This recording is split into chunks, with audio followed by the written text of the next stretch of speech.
안녕하세요. 허재영 기자입니다. 여러분, 보험 어떻게 가입하셨나요? 오늘은 허재영 기자가 믿을만한 보험 설계사들이 모여있는 회사를 소개해 드리려고 하는데요. 사실 대부분 보험이 전문 설계사가 아닌 가족이나 친척들 통해 묻지마 가입하신 분들 많죠? 저도 그렇습니다. 그러다 보니까 내게 꼭 필요한 보장들은 포함되어 있는지, 지금 내가 보험료로 총 얼마를 내고 있는지, 적정한 수준인지 모르는 경우가 태반이죠. 그래서 오늘 이런 분들을 위해 전문 보험 클리닉 업체 더 착한 보험 클리닉을 소개해 드립니다. 요즘 사실 코로나 때문에 경기가 안 좋아서 보험료 나가는 것도 부담스러운 분 많으시죠? 이럴 때 보험료는 줄이고 보장은 유지하는 방법도 있다고 하니까요. 한번 상담 받아보시면 좋을 것 같습니다. 상담 예약은 010-7612-3303번이고요. 카카오톡 채널 더 착한 보험 클리닉 검색하시면 24시간 상담 예약이 가능하다고 합니다.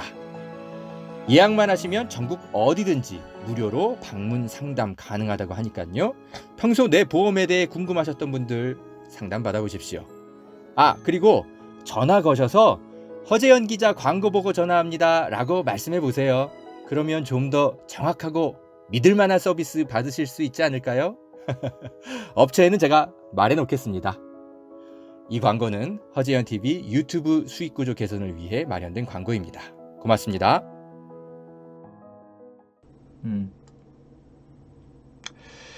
우리 후배들이 성명을 냈어요. 성명을 냈는데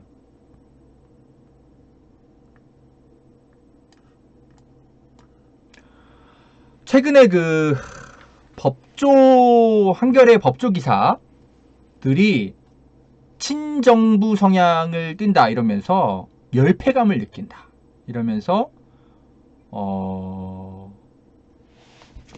주로 좀 젊은 기자들인 것 같아요. 한 40여 명 정도가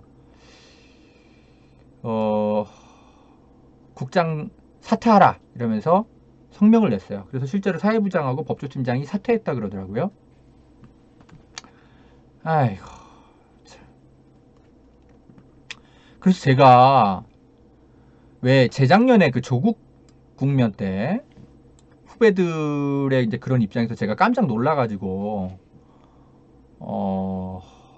얘들이 왜 이러지? 그런 생각을 했었는데 제가 볼 때는 모르겠어요. 생각들이 이제 그쪽으로 굳어진 것 같아. 예. 약간 좀 보수까지는 아닌데 중도 성향으로 변한 것 같아요. 예. 요즘 세대가 그런 친구들이 한겨레에 유독 최근 몇 년 사이에 많이 들어온 것 같아요. 예. 그 이야기는 제가 조금 이따 좀 해드리겠고 일단 한겨레 기자들의 성명이 뭐가 문제인지를 제가 하나하나 첨삭해 드릴게요. 굉장히 문제가 많아요. 이 성명 이거 누가 주도한 거야? 낙제점을 줍니다. 논술 첨삭하듯이 제가 얘기해 드릴 수 있는데 이런 식으로 논술 쓰면 니네 한겨레 합격 못한다. 다시 공부해. 자, 일단 뭐가 문제냐면 친정부 성향 어쩌고저쩌고 그래서 이런 거를 제가 얘기하는 게 아니라 그건 걔네들의 관점일 수 있는데 논리적으로 좀 문제가 있어요. 일단 좀 봅시다. 한겨레는 문재인 정권의 법무부에 유독 관대했습니다. 관대했냐? 좀 보자. 윤석열 새 혐의 양승태 문건으로 조국 재판부 성향 뒷조사라는 지난해 11월 25일자 기사에서는 추 장관의 틀린 주장을 그대로 담기도 했습니다.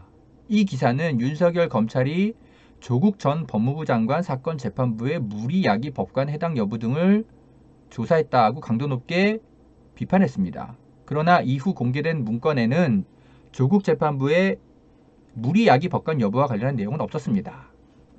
사실이 아니라는 것이 밝혀졌는데도 한겨레는 침묵했습니다. 백마고주님, 제가 왜 취재를 안 해요? 리포액트 사이트 들어가 보세요. 제가 쓴 기사가 얼마나 많은데. 자, 일단 이것도 문제야. 이게 뭐냐면, 이 후배들이 오류와 오보를 구분하지 못하는 것 같아요. 논리적으로. 이게 보세요. 이걸 지적은 할 수 있어요. 이런 식으로 후배들처럼. 그러니까 당시 추미애 장관이 약간의 이제 그 기자회견 때 조금 약간의 좀 부정확하게 좀 브리핑을 한 게 있긴 있는 것 같아요. 그때는 왜냐하면 이제 판사 사찰 문건 이런 것들이 정확하게 어떻게 작성됐고 문구가 정확하게 뭐가 들어가 있고 이런 것들이 지금 이제 막 조사가 진행되던 단계에서, 그리고 징계위원회가 아직 안 열렸잖아요. 그러니까는 그 문건이 완벽하게 검토된 게 아닌 거죠. 그러니까 추미애 장관이 약간은 말실수를 한 것 같아. 정확하게는 그러니까 추미애 장관이 조국 전 법무장관 사건 재판부의 무리를 야기한 법관을 사찰했다, 이런 식으로 브리핑을 했나 봐요. 근데 그건 아니잖아요. 우리가 알고 있듯이 조국 장관 관련해서 무리를 야기한 법관을 사찰한 게 아니라 조국 장관 관련 어떤 재판, 또는 정경심 교수 관련 재판, 또는 문재인 정권을 좀 곤혹스럽게 만드는 어떤 기소가 이루어진 관련한 재판부의 판사들을 사찰한 거죠. 네? 그죠? 그런데 그거를 이제 무리야기 법관이다, 이제 이런 식으로 이제 그 추미애 장관이 약간의 좀 부정확하게 표현한 거죠. 사건 초기니까. 근데 그거를 이제 한겨레 기자가 이제 그대로 전한 건데, 아니, 그거는 오류라고 볼 수 있죠. 근데 오류는 오류이고 오보는 다른 거잖아요. 그런데 아니, 추미애 장관이 이렇게 오류가 섞인 발언을 그대로 한겨레가 보도했다라는 이유, 그걸 가지고 나중에 뭐 어쩌라고, 뭐 사실이 아니라는 게 밝혀졌어? 아니, 그거는 오보로 밝혀졌을 때에 정정 보도를 하는 거고, 얘들아, 후배들아, 그건 그냥 추미애 장관의 단순 발언 오류잖아. 그럼 그런 오류 하나하나를 가지고 뭐 어떻게 그걸 다 정정 보도를 다 내니? 오류는 오류대로 나중에 독자들에게 설명을 하면 되는 거고요. 완벽하게 다 잘못된 걸로 사실로 밝혀지면 그때 가서 한겨레가 정정 보도를 하면 되는 거죠. 아니, 이 판사 사찰 문건 자체가 아예 없는 걸로 드러났어. 그럼 완벽하게 오보잖아요. 그죠? 그러면은 그때 가서 한겨레가 오보로 밝혀졌습니다, 사과드립니다 하면 되는 거고. 근데 그게 아니잖아요. 약간의 표현상의 오류, 약간의 뭐 그 정도를 가지고 그걸 그대로 옮겨 적었다고 해서 한겨레 국장단 사퇴하라, 니네들이 그렇게 지금 대자보를 그럴 정도의 중차대한 문제니? 나는 아무리 봐도 그런 건 아닌 것 같은데, 얘들아. 한겨레 후배님들, 좀 균형 감각이란 걸 좀 갖추세요. 에? 그리고 제가 또 이 논리적으로 뜨악했던 게 또 뭐였냐면, 뭐 이런 거예요. 파시즘 어쩌고저쩌고 하는 것들이 있던데, 황당해요. 이 보세요. 현재 법조 기사들은 정치적 이해관계에 따라 쓰여지고 있습니다. 그건 그래. 그건 니들의 평가니까 그렇다 치고, 그에 따른 부끄러움과 책임은 온전히 현장 기자의 몫으로 돌아오고 있습니다. 한겨레가 어쩌다가 파시즘이라는 비판을 받는 기사를 쓰게 된 걸까요? 뭐야. 얘들아! 아니, 제가 약간 반말해서 미안해요. 후배들한테 마치 이렇게 좀 대화하는 기분이 들어가지고 제가 그런데, 후배 여러분, 아니, 친정부 기사를 쓰는 것과 파시즘이랑은 어떻게 연관관계가 되는 거죠? 사회학적으로? 이거 누가 쓴 거야? 이 성명, 얘들아, 파시즘은 이런 데 쓰는 단어가 아니에요. 친정부와 파시즘은 완벽하게 사회학 용어가 다른 거예요. 파시즘이 뭐예요? 제가 뭐 이런 것까지 설명해야 돼? 예? 전체주의 아니에요, 전체주의. 1900년대 초에, 경제가 막 불황이고, 민주주의가 막 위기가 오고 그러니까, 그 경제 불황을 타개하고 민심을 어떻게든 좀 획득해 보려고 하고, 전체주의 정치 집단이 동원이 돼가지고, 국민들 눈을 가리고, 경제 위기의 실책을, 감추기 위해서 이 전체주의가 성장했던 거 아니에요. 사람들이 하도 불안해 하니까. 그러면서 소수자들 다 탄압하고 민주주의 붕괴하고 그런 게 파시즘이지. 친정부 성향 기사를 쓰는 거하고 파시즘하고 무슨 관계인데 내가 이런 것까지 설명해 줘야 되니 얘들아? 니네 도대체 대학 어떻게 졸업한 거야? 그리고 니네 한겨레 논술 시험 봤을 거 아니야? 한겨레 들어오는 게 그렇게 쉬웠어? 그렇지가 않았을 텐데 상식 시험도 봤을 거 아니에요? 누가 어떻게 이런 논리 말도 안 되는 문장이 들어가 있어? 이런 건 빼. 이런 단어는 아니 지금 뭐 제가 뭐 데스킹 하듯이 하도 아니 보면서 너무 황당해가지고.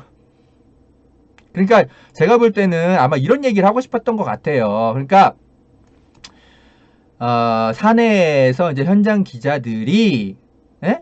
뭔가 이렇게 발제를 하면 데스크에서 자꾸 이렇게 자른다 막 이런 얘기를 하니까 왜 민주적 의사소통 과정이 없냐 이제 이런 얘기를 하다 보니까 파시즘을 떠올렸던 것 같아. 그러면 그 단락에다가 파시즘을 갖다 넣든가. 왜 정치적 이해관계 어쩌고저쩌고 하면서 파시즘 이 말이 도대체 왜 연관되는 건데? 이 파시즘이란 용어는 다른 단락에다 갖다 붙여 얘들아. 응?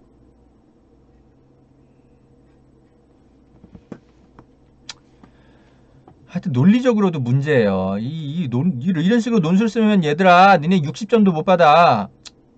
창피하다 야. 제가 실제로 2017년, 2018년에 여러분 수습 기자들 이제 들어왔잖아요. 그때 제가 6개월간 애들 그 기사 쓰기 교육시키는 교육 책임자였거든요.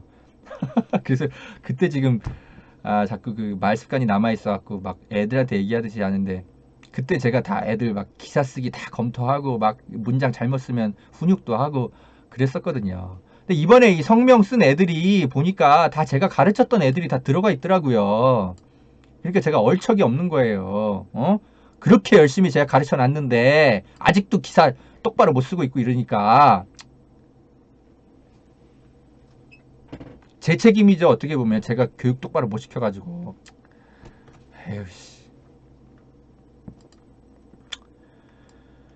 에휴. 근데 저는 막 이렇게 막 혼내면서 가르쳤다기보단 칭찬하는 방식으로 가르쳤었거든요. 그러니까 잘하면 좀 더 잘하는 거를 이제 막 부추겨주면서 애들이 이제 기 안 죽게 하면서 칭찬은 고래도 춤추게 하잖아요. 그래서 뭘 못했을 때 꾸지람보다는 더 잘했을 때 칭찬해주는 방식으로 저는 훈육을 했거든요, 애들을. 이런 식으로 막, 응? 막 지금 제가 방송에서 떠들듯이 막 꾸짖듯이 막 그러는 건 저는 잘 안 했어요. 그러다 보니까 애들이 이 모양인가?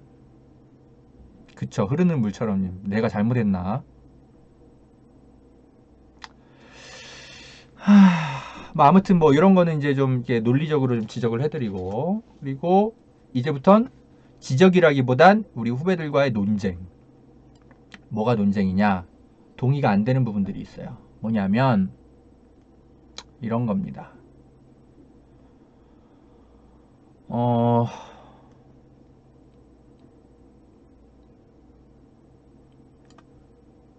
이런 거. 지난 30년 동안 성역 없이 비판의 칼날을 세웠던 한겨레는 조국 사태 이후 권력을 검증하고 비판하는데 점점 무뎌지고 있습니다. 청와대나 법무부 관련 의혹 취재는 가장 늦게 시작했으며 결국 빈손으로 빠져나오기 일쑤였습니다. 이런 표현들이 전 동의가 안 되는 거예요. 틀렸다기보다는 동의가 안 돼요. 이건 논쟁이 필요해요. 이런 말들은. 왜냐하면 이런 거죠. 지금 우리 후배들이 뭘 좀 잘못 생각하고 있다고 생각하는 게 뭐냐면, 이 우리 사회의 권력이라는 건 행정부 권력만 있는 게 아니에요. 에? 검찰 권력, 그리고 조중동 같은 밤의 권력, 에? 그리고 삼성과 같은 재벌 권력, 온갖 권력들이 있단 말이죠. 에? 그런데 지금 우리 후배들은 이 청와대, 이 행정부 권력만을 검증하는 것이 모든 언론의 의무의 전부라고 착각하고 있는 것 같아요. 에? 지금 아니 조국 사태 이후에 지금 문재인 정부 이 촛불 정권이 세운 이 권력, 그래 권력이라고 치자, 그 촛불 정부 권력이 수세에 몰렸잖아 얘들아. 조중동을 포함해서 윤석열을 위주로 해서 이 검찰 권력들이 얼마나 진짜 별의별 진짜 작당들을 해가지고 이 촛불 정권을 수세에 몰아넣었니? 추미애 장관 아들 그 말도 안 되는 그 이야기들을 가지고 흑색 선전을 해가지고 몇 날 며칠 시끄럽게 했니? 그러면 조중동하고 똑같이 정부를 그 행정부 권력을 감시해야 된다라는 이유로 그럼 이 문재인 정부가 부당한 공격에 막 그 수세에 몰려 있는데 똑같이 조중동하고 칼춤 추면서 그 행정부 권력을 그러면 몰아세워야 되겠니? 당연히 팩트 검증을 해가면서 부당한 공격이다 생각이 들면 문재인 정부를 방어해야죠. 안 그렇습니까? 이 권력이라는 용어 자체를 우리 후배들이 착각하고 있는 게 좀 있어요. 왜 이 정부를 감시하는 정부 행정부 권력만을 권력이라고 생각하는데 조중동은 권력도 아니니? 검찰 권력은 권력도 아니야? 그러면 역으로 니네들은 왜 검찰 권력이나 조중동 권력을 감시하는 데에는 점점 무뎌지고 있는 이유가 뭐니?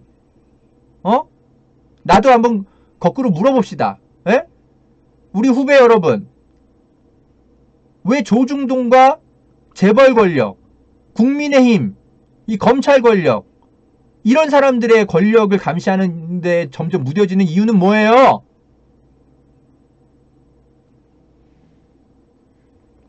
그러니까 한겨레 이제 편집국장단은 그나마 경향신문 국장단보다는 판단을 합리적으로 잘한 거죠. 그러니까 조국 사태 이후에 뭐야 이 검찰 권력이 과거 노무현 정권 때 했던 것처럼 또 이상한 짓을 하려고 하네. 그러니까 정부를 견제하고 감시하는 건 좋은데 다만 검찰 권력, 검찰 이것들이 무슨 이상한 정치적 술수를 펴는 건 없는지는 구분해서 봐야 되겠다라고 경계하기 시작한 거죠. 경향보다 합리적으로 잘 감시한 거죠. 근데 그걸 가지고 우리 후배들은 마치 청와대 감싸기 한다. 정부 편향적이다. 이런 식으로 착각하고 있는 거죠. 니네들은 노무현 정부 때 무슨 일이 있었는지 그거 모르겠니? 그래 물론 그거 그때 니네들은 기자가 아니었으니까 체감상 그래 나랑은 좀 다르다고 치자. 그래도 니네들이 바보가 아닌데 대학생 때 언론을 다 봤을 거 아니야. 노무현 정부 때 아니 이명박 정부 때 무슨 일이 있었니? 그때 한겨레가 처절하게 반성했던 게 있어요, 후배 여러분.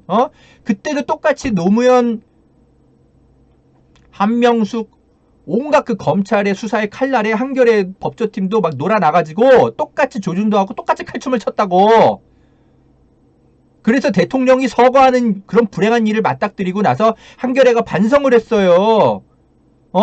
정부를 감시하고 과거의 권력이든 현재의 권력이든 부패에 대해서 감시하는 건 좋은데 이 검찰의 칼날이라는 게 결코 순수하지 않구나. 우리가 그걸 놓쳤다. 반성을 했단 말입니다. 그래서 한겨레 편집국장단이 조심하는 거예요. 문재인 정부 편들려고 하는 게 아니라 얘들아.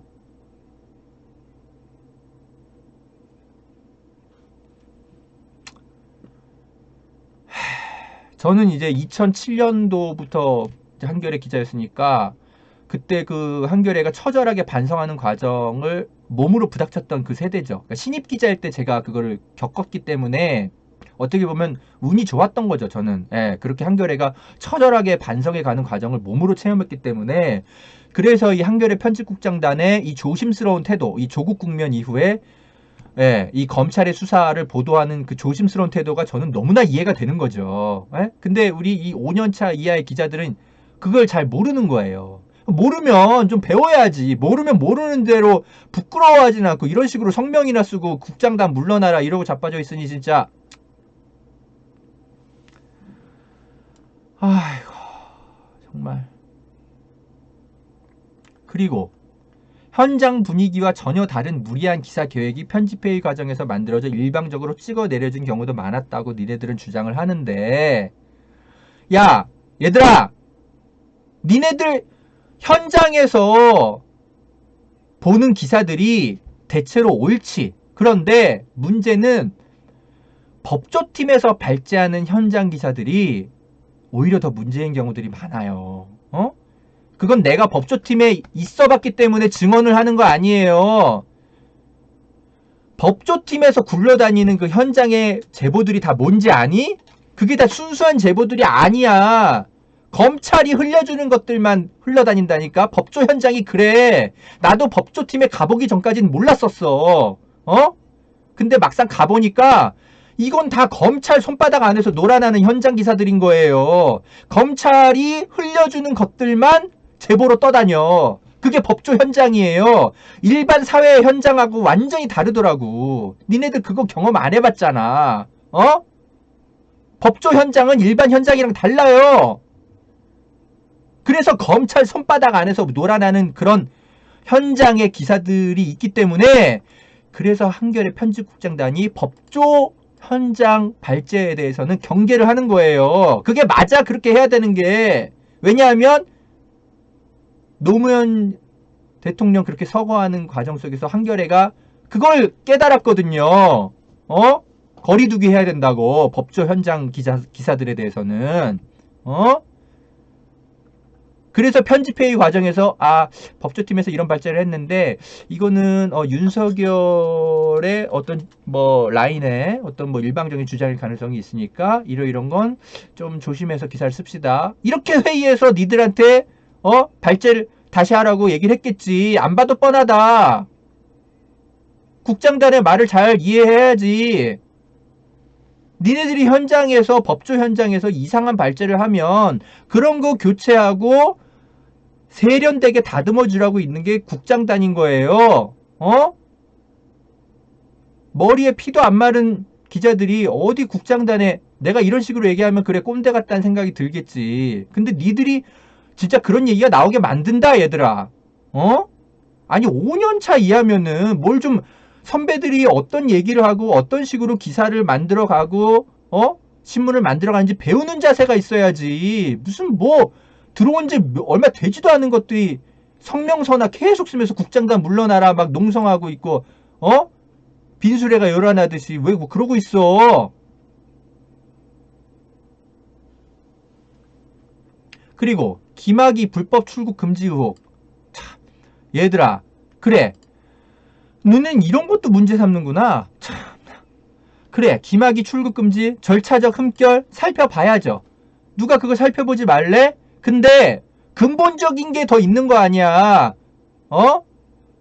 김학의 출국 금지 이 사건 이전에 뭐가 있었니?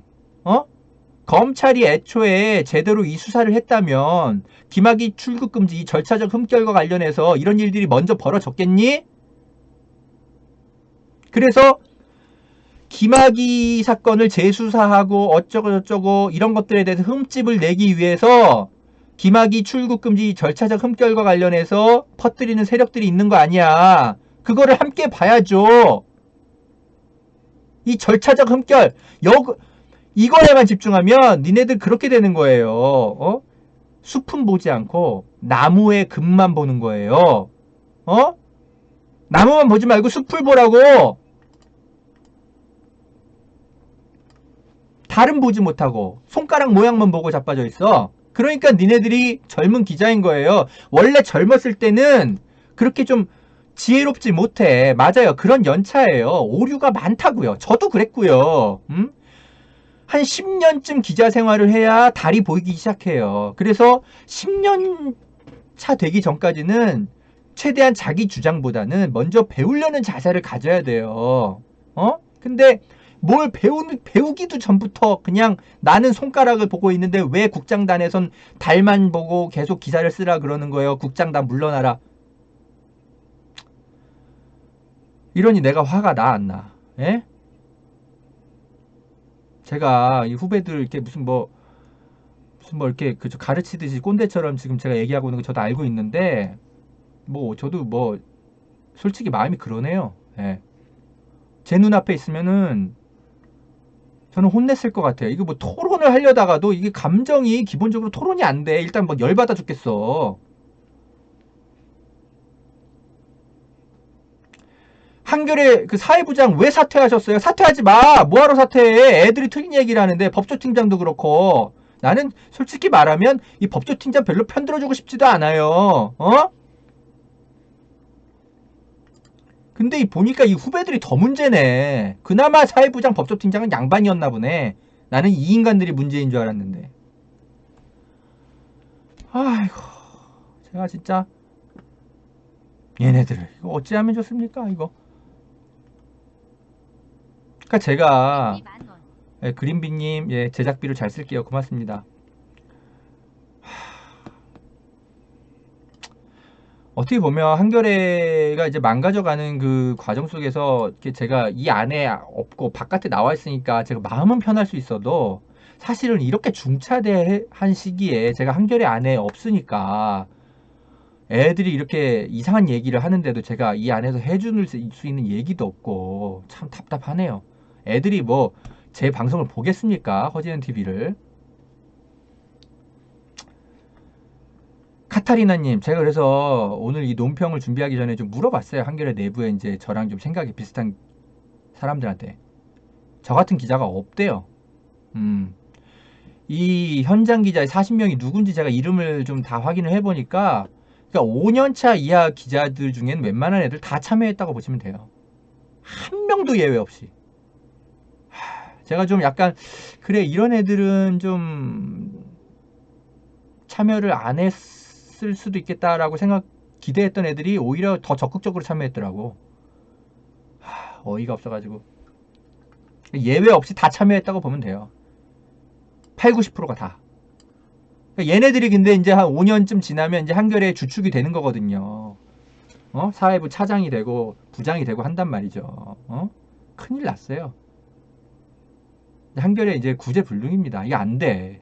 이 뭐 5대5 정도 뭐 여론이 뭐 이 젊은 기자들이 뭐 갈린다 그러면 제가 뭐 가능성이라도 열어두고 제가 뭐 이렇게 어떻게든 리드해 가면서 이렇게 바깥에서 논평을 해가지고 그래도 한겨레를 좀 이끌어 가봅시다. 여러분 한겨레 쓴소리를 남겨주세요. 이렇게 하겠는데 이건 뭐 90% 이상이 다 이런 이상한 생각들을 하고 있는 후배 기자들이라니까. 예?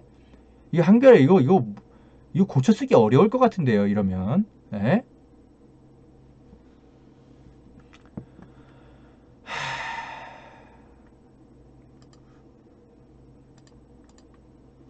그러니까 미디어 오늘이 이제 몇 개 이제 또 한겨레 이제 기자들 관련해서 뭐 익명의 이 인터뷰를 좀 한 거가 있더라고요. 제가 지금 살펴보는데 제가 너무 어이가 없어가지고 이거 하나 좀 보여드릴게요. 뭐 이런 기자가 다 있나 몰라. 얘 누구야? F라는 기자인데 한겨레 법조 보도의 문제는 검찰 대 정부의 싸움이 아니라 검찰 안에서의 싸움에 가깝다. 이용구 차관 폭행 보도는 윤석열 라인이 출처다. 이 사안이 불기소 처분될 사안이라는 보도는 이성윤 서울중앙지검장 라인에서 나왔다. 요약하면 검사들 싸움에 기자들이 놀아나고 있는 것이다.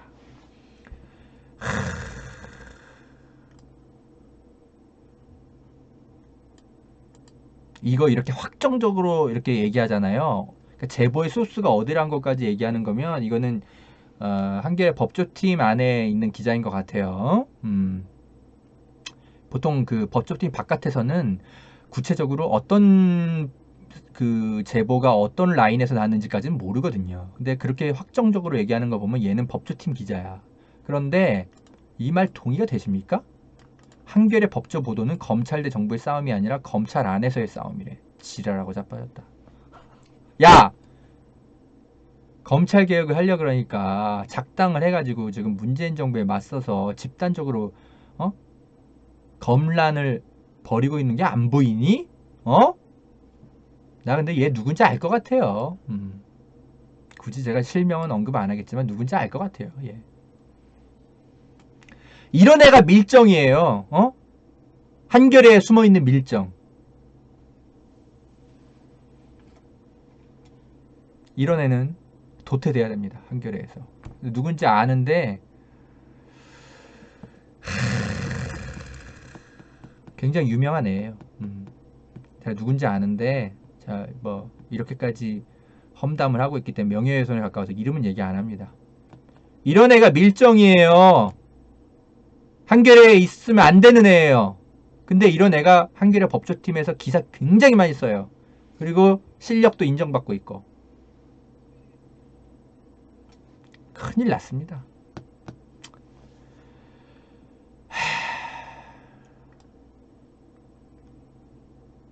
어떻게 하면 좋습니까? 이 한겨레 후배들을.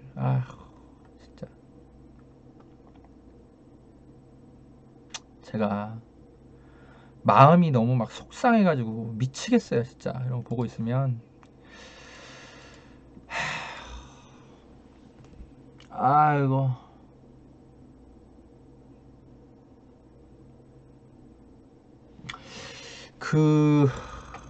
한겨레가 왜 이제 우리 후배 기자들이 집단적으로 요즘 이런 애들이 많냐? 여러분 의아하시죠? 제가 설명을 좀 드릴게요. 여러 가지 이유가 있는데 일단 이런 이유가 커요. 뭐냐면 최근 5년 사이에 한겨레 원로급 선배들이 많이 이제 은퇴하셨어요. 예. 그리고 왜 그런지 모르겠지만 이제 그만둔 은퇴를 떠나서 이직한 선배들이 되게 많아요. 그리고 공교롭게도 저같이 좀 사고 저처럼 이렇게 사고 좀 생겼고 그렇게 해서 그만두게 된 기자들 그러니까 굉장히 많았어요. 최근 5년 사이에. 그러다 보니까 약간 인력의 공백이 생긴 거예요. 그래서 무슨 일이 있었냐면 신입 기자도 채용을 굉장히 많이 하고 경력 기자들도 굉장히 많이 채용했어요. 한 몇십 명 채용했어요. 5년 사이에. 근데 한겨레가 1년에 대여섯 명도 잘 안 뽑거든요. 원래 회사가 어렵기 때문에. 원래 그런 회사인데 근데 최근 5년 사이에 공교롭게도 원로급 선배들이 굉장히 많이 은퇴하고 그리고 이제 좀 중간 연차 기자들이 많이 이직하고 그만두고 저처럼 그런 일들이 좀 많이 벌어져가지고 인력 수요가 굉장히 많아졌어요. 그래가지고 좀 경력 기자들을 굉장히 많이 뽑았어요. 그러다 보니까 신입 기자, 경력 기자 다 포함해서 수십 명이 교체가 된 거예요. 이게 한겨레가 지난 30년 사이에 거의 인력 교체가 가장 많이 있었던 시기였을 거예요. 그런 애들이 지금 다 이 현장에 보통 바로 투입되거든요. 그런데 이 경력 기자들의 문제가 뭐냐면요. 그런 친구들이 많아요. 그러니까 뭐냐면 그러니까 경력 업그레이드 차원에서 한겨레에 들어온 친구들이 많아요. 그러니까 나는 꼭 진보 언론을 실천할 거야. 나는 꼭 정말 민주 그리고 또 뭐죠? 한겨레 창간 정신 있잖아요. 민주, 민족 통일. 이거를 반드시 실천할 거야. 이 조중동의 이 적폐 언론들에 맞서서 정말 이 진보 언론을 이 토양에 꼭 정착시킬 거야. 이런 사명감을 가지고 언론사 이 한겨레에 들어왔다기보단 어떻게 하면 좀 경력을 좀 업그레이드 해볼까? 중앙 언론사에 좀 진출 좀 해볼까? 이런 친구들이 태반이에요. 솔직히 그래요. 그리고 그런 애들에다가 그리고 이제 신입 기자들을 제가 이제 상대를 해봤잖아요. 왜냐면 제가 교육 담당 기자였으니까 실제로 신입 기자들. 그래서 애들 얘기를 좀 들어보면 나쁜 애들은 기본적으로 아니에요. 그런 애들은 아닌데 제가 어떤 느낌을 받았냐면 그러니까 조중동에 대한 문제의식이 우리 때 같지가 않구나. 그런 느낌을 굉장히 많이 받았어요. 그러니까 애들 교육을 하다 보면 왜 그런 거 있잖아요. 저한테 뭐 하다못해 뭐 질문을 하더라도 선배는 어떻게 한교래에 들어오게 됐어요? 뭐 평소 이렇게 조중동 애들 현장에서 만나면 어떻게 대하면 돼요? 선배는 안 불편하세요? 뭐 이런 걸 묻는 애가 하나도 없더라고요. 근데 저한테 뭘 묻냐면 기술적인 것들. 어떻게 하면 뭐 이렇게 뭐 부동산 등기부 등본 이런 거 어떻게 하면 잘 살펴볼 수 있어요? 어떻게 하면 특종 기사를 많이 써요? 어떻게 하면 검찰이랑 경찰이랑 친해져요? 선배는 어떻게 취재하셨어요? 이런 거. 그러니까 기술적인 거에 대해만 되게 관심이 많고 저널리즘적 마인드? 근본적인 어떤 고민? 뭐 이런 거에 대한 질문은 저한테 단 한 번도 하지 않더라고요. 그게 약간 의외였어요. 그래서 이게 좀 시대가 좀 변하고 있구나. 제가 좀 그런 건 느꼈거든요. 우리 후배들 보면서. 그래서 그래 뭐 우리 때랑 어떻게 다 같겠어요, 애들이. 근데 그런 생각은 했거든요. 그래서 후배들이 나쁜 애들은 아닌데 근데 뭐 굳이 한겨레가 아니더라도 뭐 어디다 그냥 꽂아놔도 뭐 크게 뭐 이상할 게 없는 꼭 얘들이 꼭 한겨레에 있어야 될 애들인가? 뭐 근데 한겨레에 들어와서 대환영이고 내가 교육 책임자로서 니들한테 정말 내가 가지고 있는 모든 것을 쏟아부어서 다 잘 가르쳐 주겠지만 뭐랄까 진짜 진짜 뭐랄까 애정이 간다고 해야 될까? 진짜 막 마음에 막 품고 싶은 막 그런 생각은 솔직히 들지는 않았어요. 왜 김태현 같은 아주경제 법조팀의 그런 애들 보면 진짜 마음에 품고 싶어지고 싶은 막 그런 생각이 막 절로 들거든요. 그런 애들은 제가 제보 같은 것도 그런 애들은 제가 다 갖다 줘요. 우리 태현이 얼마나 일 잘합니까? 사명감을 갖고 그런 애들은 제가 진짜 아픈 손가락처럼 진짜 잘 챙겨주죠. 솔직히 말하면 우리 한겨레에 들어온 후배들 그런 느낌이 드는 후배는 한 명도 없었어요. 그러니까 그런 어떤 이제 저널리즘적인 어떤 생각이 차이가 있고 그리고 경력 업그레이드 차원에서 그냥 중앙 언론에 어떻게든 진출하고 싶어가지고 그냥 뉴트럴한 친구들이 경력 기자 그런 애들이 막 수십 명이 떼거지로 들어왔다니까요. 최근 5년 사이에. 그래서 이런 성명서가 나오는 거예요. 게다가 플러스 또 뭐 있냐면 지금 한겨레 국장단이 말이죠. 문제가 뭐냐면 이 데스크들이 별로 카리스마가 있는 데스크들이 별로 없어요. 에? 무슨 말이냐면 여러분 생각해 보세요. 한겨레 창간 멤버들 다 그만두셨어요. 심지어 돌아가셨어요, 다들. 에? 이영희 선생님 돌아가셨잖아요. 송건호 선생님 돌아가셨어요. 한겨레 창간 멤버들 다 은퇴하셨어요. 당연하죠. 한겨레가 지금 30년이 넘는 회사인데. 에? 그래서 지금 이 데스크들이 어떤 사람들이냐면 창간 멤버도 아니고요. 창간 멤버들이 신입 기자로 뽑은 사람들. 그 사람들이 지금 한겨레 국장단이 돼 있어요. 그런데 그분들 중에서도 데스크를 할 사람들은 웬만한 사람들은 다 한 번씩 다 했어요.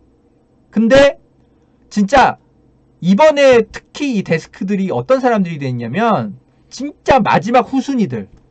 그러니까 왜 능력 있는 진짜 좀 데스크들 할 사람들은 다 웬만하면 다 할 만큼 해가지고 솔직히 말하면 제가 볼 때는 별 볼 일 없는 분들.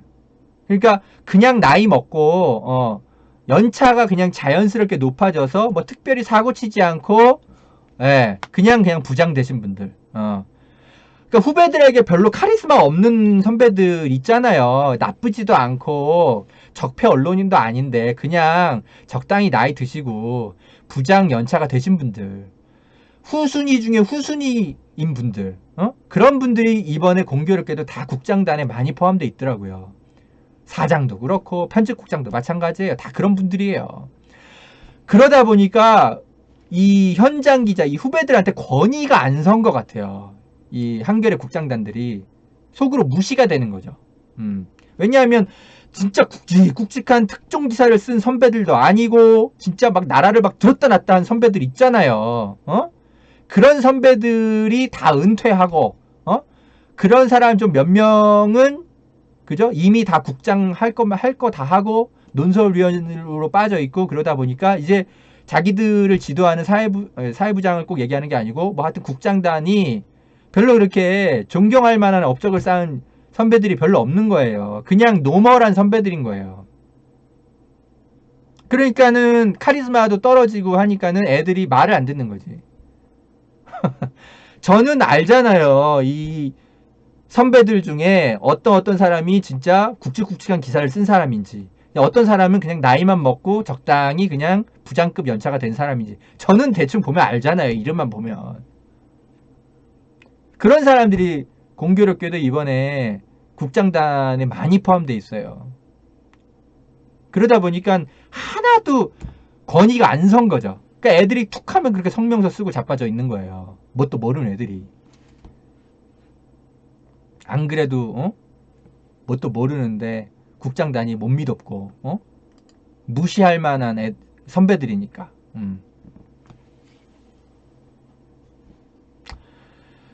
그러니까 슬픈 거죠. 슬퍼요. 한겨레가 세대교체가 잘 돼야 되는데, 그렇게 해서 진보 언론의 대물림이 잘 돼야 되는데 잘 안 되고 있는 거죠 지금. 그러니까 경향신문은 완전 쓰레기고요. 완전 거기는 끝났어요. 제가 볼 때 강진구 선배에게 대하는 후배들의 태도를 보세요. 엉망진창이라고요. 거기는 선배들 후배들 뭐 가릴 거 없이 다 골로 가버렸어. 경향신문은 완전히 그냥 쓰레기고 진보 언론이도 아니에요. 이제 거기는 더 이상. 근데 한겨레는 그나마 이렇게 신구 갈등이라도 있어서 그나마 우리가 이렇게 논평이라도 이렇게 1시간 가까이 제가 하고 있는 건데,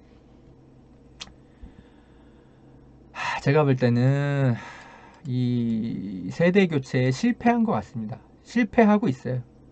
가능성이 없어 보입니다. 그러니까 뭐 굳이 꼭 제 얘기해서 좀 죄송한데 허재영 같은 애가 중간 연차에 한 10명 20명이라도 있으면 이런 애들하고 맞서가지고 막 논쟁을 하겠죠. 근데 그런 기자가 한두 명밖에 없어요. 없어. 제가 그 안에 있었으면 지금 뭐 일당백으로 해가지고 맨날 게시판에서 싸우고 있을 텐데 좀 그런 상황도 아니고. 예? 그러니까 제가 죄인이죠, 죄인. 예?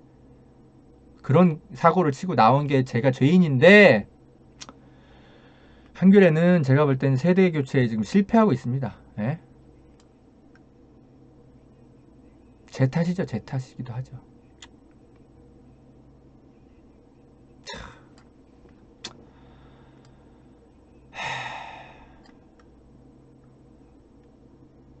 그리고 이런 표현들도 문제야. 좋은 저널리즘의 가치. 이 표현도 보세요. 아니, 이 좋은이란 표현만큼 이렇게 허무한 단어 없습니다, 여러분. 예? 아니, 한겨레가 좋은 저널리즘 하는 곳이에요? 예? 진보 언론이라고, 진보 언론. 얘들아, 니들은 왜 더 이상 진보 저널리즘이란 표현을 더 이상 쓰지 않니? 진보 언론 안 할 거야? 그냥 저널리즘만 할 거니? 응? 한겨레는 진보 저널리즘을 추구하는 언론사예요. 그게 창간정신이라고. 민족, 민주, 통일. 그게 창간정신이에요. 무슨 말인지 알겠어? 그리고 니들 말대로 특정 정당이나 정치 세력을 지지하거나 반대하는 것을 목적으로 하지 않는다는 게 한겨레 창간사 맞아요. 그런데 이 말이 왜 나왔는지 아니? 그렇다고 해서 어떤 특정 진보 가치까지 포기하라는 게 한겨레 창간사가 아니에요. 당연히 한겨레는 특정 정당을 지지하거나 반대하고 거기에 맹목적으로 추가하면 안 되지. 한겨레가 민주당 기관지냐? 당연히 아니죠. 하지만 민주당이 추구해야 될 진보적 가치, 그것에 대해서 그 가치 편향, 가치 추구는 함께 할 수 있는 거죠. 그러니까 정당 진영주의는 탈피하더라도 가치 진영, 그 진보라는 가치, 이거는 계속 가지고 나가야 되는 거지. 모든 가디언지나 뭐 그런 해외의 모든 진보 저널리즘을 실천하는 그 신문들이 가치 진영까지 버리고 있지 않아요. 에? 그거 착각하지 마. 신자유주의 반대해야 되는 게 맞아요. 그리고 검찰 개혁해야 되는 게 맞고, 그런 거는 가치 진영이란 말이죠. 그런 거를 한겨레가 추구해 가야 된단 말입니다.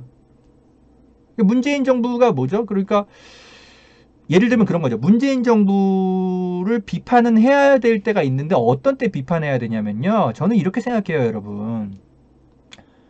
예를 들어서 문재인 정부가 촛불 혁명 정신을 배반해. 예? 예를 들어서 그죠? 세월호 사건 더 이상 조사도 안 해버리고 검찰 개혁 세월호 나몰라라 하고, 예?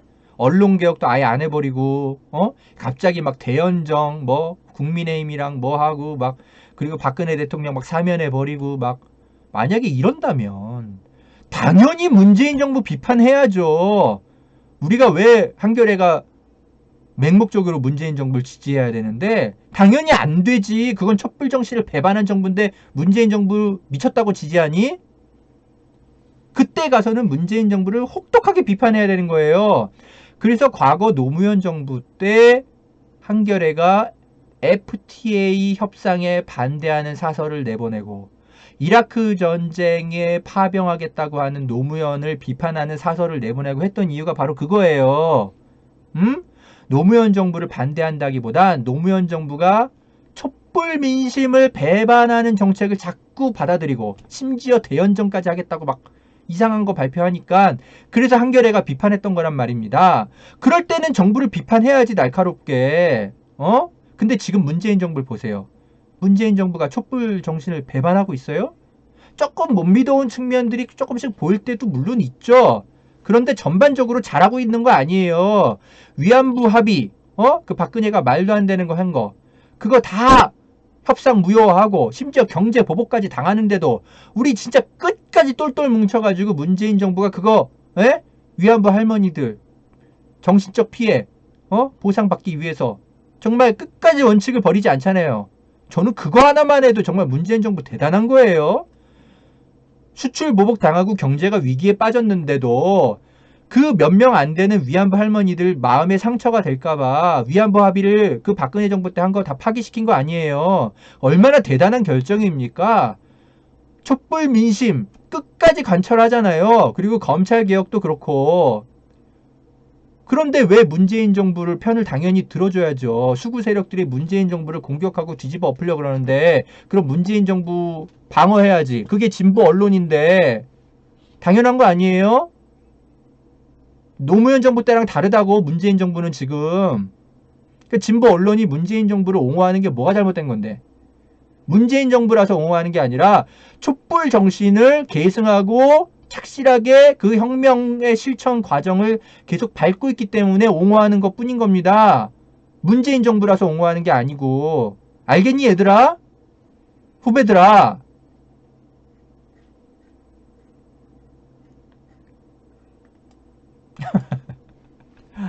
아이고. 제가 얼마 동안 떠들었습니까 여러분? 1시간 넘게 떠들고 있는 거 아닙니까? 얼마나 얘기했어요? 얘기하다 보니까 진짜 끝이 없이 얘기했네. 아이고 정말 어떻게 하면 좋습니까? 아이고 참.